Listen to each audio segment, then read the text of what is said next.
Part 1. The Hook and Problem.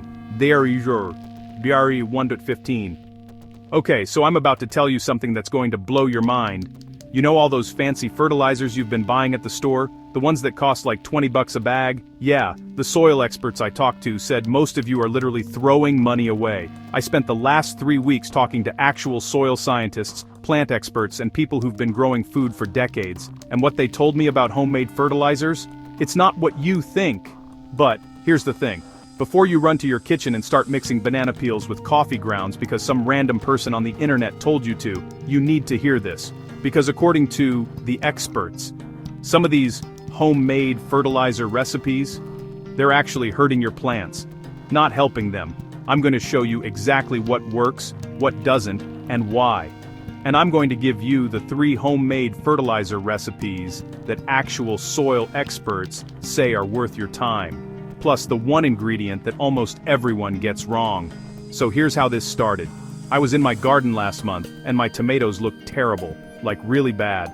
Yellow leaves, barely any fruit, just sad-looking plants. And I'd been using this homemade fertilizer recipe I found online. Banana peels, eggshells, coffee grounds, all the popular stuff everyone talks about. I was so proud of myself for being natural and saving money. Then my neighbor, who's a retired agricultural scientist, walked by. She took one look at my plants and said something that made me stop everything. She said, "You're starving your plants while thinking you're feeding them." That hit me hard. She explained that most homemade fertilizer advice online is incomplete. People share what worked for them without understanding why it worked. Or worse, they share something that didn't actually work but looked good in a video. And we all just keep repeating the same mistakes over and over. That conversation sent me down a rabbit hole. I started reaching out to university extension offices, soil testing labs, master gardeners, people who actually study this stuff for a living. And you know what I found? There's a huge gap between what real experts know and what's being shared on social media. The experts aren't trying to sell you products. They're not trying to go viral. They just want to share information that actually works based on real science and real testing. And some of what they told me completely changed how I think about feeding my plants. Like, did you know that timing matters just as much as what you use? Or that the pH of your homemade fertilizer can make it useless even if you made it perfectly? Or that some combinations of ingredients actually cancel each other out? This isn't about making things complicated, it's about making things work. Because what's the point of spending hours making homemade fertilizer if it doesn't actually help your plants grow better? You might as well just buy the cheap stuff at the store, but when you do it right, man, the difference is incredible. My garden now looks completely different. My tomatoes are loaded with fruit, my peppers are huge, and I'm spending less money than ever. All because I stopped following random internet advice and started listening to people who actually know what they're talking about. Let's get into it. Yes, Part 2. The Truth About Popular DIY Fertilizers, 1:15-45. Alright, so first thing, coffee grounds. Everyone talks about coffee grounds. You've probably heard that they're amazing for your plants, right? Just dump them straight into your soil and watch your garden explode with growth. Here's what the soil experts actually said. Coffee grounds are not magic. In fact, if you use them wrong, they can actually slow down your plant growth. Why? Because fresh coffee grounds are super acidic, and they tie up nitrogen in your soil while they break down. Dr. Martinez, a soil scientist I interviewed, told me that coffee grounds need to be composted first. She said, and I'm paraphrasing here, that throwing fresh coffee grounds directly on your plants is like giving them a meal that's still frozen. They can't use it yet. She explained it like this. When coffee grounds break down, the microbes in your soil need nitrogen to do their job. So they actually steal nitrogen from your soil to break down the coffee grounds. Your plants are sitting there waiting for food, and the microbes are basically cutting in line and taking it all. It takes weeks or even months before that nitrogen becomes available again. Now, does this mean coffee grounds are useless? No. It means you need to compost them first. Mix them into your compost pile, let them break down for a few months, then use them. Or mix them into your soil in the fall and let them break down over winter. By spring, they're gold. But fresh? They're actually working against you. Now banana peels. Oh man, everyone loves banana peels. Potassium for your plants, right? Throw them in the soil, instant plant food. Here's the reality. Banana peels do have potassium, but it takes months for that potassium to become available to your plants. The experts said, if you want potassium fast, banana peels aren't your answer. You need to ferment them or compost them properly first. One expert showed me a study where they tested banana peels in soil. After 3 months, less than 10% of the potassium had been released. After 6 months, still only about 30%. So if your plants need potassium now, banana peels aren't going to save them. They're a long-term solution, not a quick fix. And here's something nobody talks about. Whole banana peels in your soil can attract pests, fruit flies, fungus gnats, even rodents if you're unlucky. You're basically putting decomposing fruit in your garden and hoping bugs don't notice. They notice. Eggshells for calcium. Same story. The calcium in eggshells takes forever to break down. Years, actually. Unless you crush them into literal powder, and even then, it's slow. I talked to a lab technician who tests soil for a living. She told me they did an experiment with eggshells. They buried crushed eggshells in soil and tested the calcium levels every month. After a full year, the calcium increase was barely measurable. After 2 years, it finally started showing up. But by then, most people's plants would have already suffered from calcium deficiency if they needed it. The problem is that calcium in eggshells is in a form called calcium carbonate. It needs acid to break it down. But most garden soil isn't acidic enough to do this quickly, so the calcium just sits there, locked up, while your plants are desperate for it. But here's where it gets interesting. The experts didn't say these things don't work. They said, we're using them wrong. And when you use them right, that's when the magic happens. You need to understand the science behind why these ingredients work, so you can use them at the right time in the right way. Otherwise, you're just wasting your time and maybe even hurting your garden in the process. Part 3. What actually works. 2:45. 4 bonds. So let me give you the 3 homemade fertilizers that actual soil experts recommend. These are tested, proven, and they actually work. Number 1. Compost tea, but not just any compost tea. The experts were very specific about this. You need good quality compost, you need to brew it aerobically, which means with air bubbles, and you need to use it within 24 hours. Here's why it works. The bacteria and nutrients in properly brewed compost tea are immediately available to your plants. It's like an energy drink for your garden. The recipe is simple. 1 part finished compost to 5 parts water. Bubble it with an aquarium pump for 24 hours. Strain it. Use it immediately. Don't let it sit around because after 24 hours the good bacteria start dying off and it basically becomes dirty water. Now here's what makes this different from just watering with compost. The brewing process multiplies the beneficial bacteria by thousands.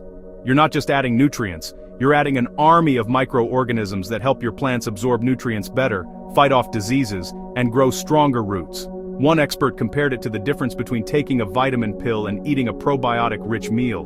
Both give you nutrients, but one does way more for your overall health. And the key word here is aerobic. That means with oxygen. If you just soak compost in water without bubbles, you get anaerobic tea, which smells terrible and can actually contain harmful bacteria. The aquarium pump isn't optional. It's what makes the whole thing work. You can get 1 for $10. Best investment you'll make. Number 2. Fermented plant juice. This one surprised me because I'd never heard of it before talking to these experts. You take fast-growing plants, especially weeds because they're packed with nutrients, and you ferment them with brown sugar. The fermentation process breaks down all the nutrients and makes them instantly available to your plants. The ratio is 1 part chopped plants to 1 part brown sugar by weight. Mix them, pack them, let them sit for 7 days, strain out the liquid. That liquid is concentrated plant food. You dilute it like 1 tablespoon per liter of water, and your plants go crazy. Here's why this works so well. Fast-growing weeds like dandelions, nettles, and comfrey pull nutrients from deep in the soil where your garden plants can't reach. When you ferment them, you're basically concentrating all those deep soil nutrients into a liquid form. The brown sugar feeds the fermentation process and acts as a preservative. The result is a fertilizer that's loaded with nitrogen, minerals, enzymes, and beneficial bacteria. One farmer I talked to has been using fermented plant juice for 15 years. He showed me his garden, and honestly, I couldn't believe how healthy everything looked. He said he hasn't bought commercial fertilizer since he started making this stuff. He makes big batches in the spring, and it lasts him the whole season. Number 3, and this is the one nobody talks about. Worm casting tea, not compost tea. Worm casting tea. The difference matters. Worm castings are already processed through worms, so the nutrients are way more available than regular compost. You make it the same way as compost tea, but the experts said the results are noticeably better. Here's the science part. When organic matter passes through a worm's digestive system, it gets coated with beneficial bacteria and enzymes. The nutrients get broken down into forms that plants can use immediately. Plus, worm castings have plant growth hormones that regular compost doesn't have. It's like comparing regular food to superfood.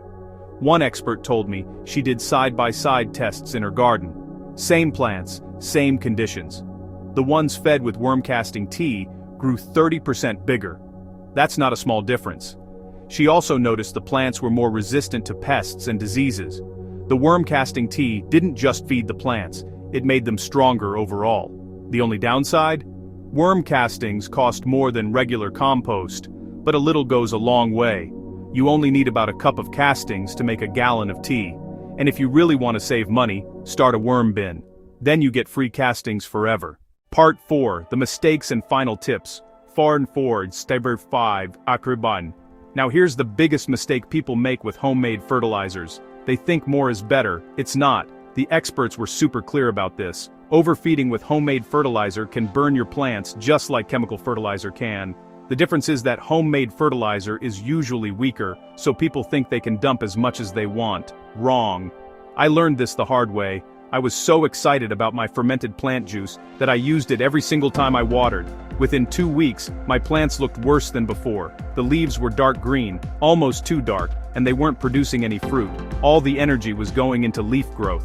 I called one of the experts in a panic and she laughed. She said I was overfeeding them with nitrogen. Even natural fertilizer can cause problems if you use too much. Start with less than you think you need. Watch your plants. Let them tell you what they need. Yellow leaves might mean nitrogen. Purple stems might mean phosphorus. Curling leaves could be too much of something. Brown leaf tips often mean salt buildup from too much fertilizer. Your plants are constantly communicating with you through their leaves. You just need to learn their language. The general rule the experts gave me is to fertilize every 2 weeks max. And when you do, use half strength the first time to see how your plants respond. You can always add more next time, but you can't take it back once you've overdone it. Another mistake? Not testing your soil first.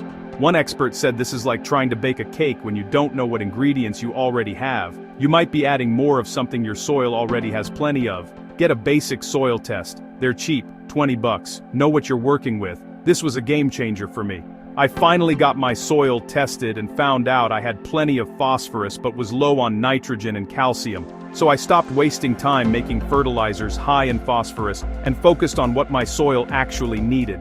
My plants responded within days. Sometimes the problem isn't that you need more fertilizer, it's that you need the right fertilizer. And here's the secret ingredient I promised you.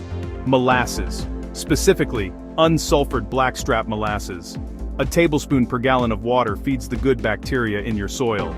The experts said this is the one thing that makes all your other homemade fertilizers work better. It's not a fertilizer itself, but it supercharges everything else you're doing. Think of molasses as food for the soil life. Healthy soil is full of bacteria, fungi, and other microorganisms that help break down nutrients and make them available to plants. When you feed these microbes with molasses, they multiply like crazy. More microbes means better nutrient cycling, better soil structure, and healthier plants overall. It's like upgrading your soil's engine. One farmer told me he adds molasses to every batch of compost tea he makes. He said it doubles the effectiveness. The molasses feeds the bacteria during the brewing process, so by the time you use the tea, it's absolutely packed with beneficial microbes. I started doing this and honestly, the difference was obvious. My plants looked healthier, grew faster, and seemed more resistant to stress. Last thing, be patient. Homemade fertilizers work slower than chemical ones. That's actually a good thing because you're less likely to burn your plants. But don't expect overnight results. Give it 2 weeks. You'll start seeing the difference. The reason homemade fertilizers work slower is because they're feeding the soil first, and the soil feeds the plants. Chemical fertilizers skip this step and go straight to the plant. That's why they work faster, but it's also why they don't improve your soil over time. With homemade fertilizers, you're building long-term soil health.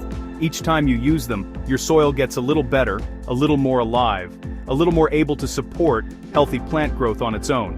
So there you have it. The real truth about homemade fertilizers from actual soil experts, not internet myths, not random advice, real science.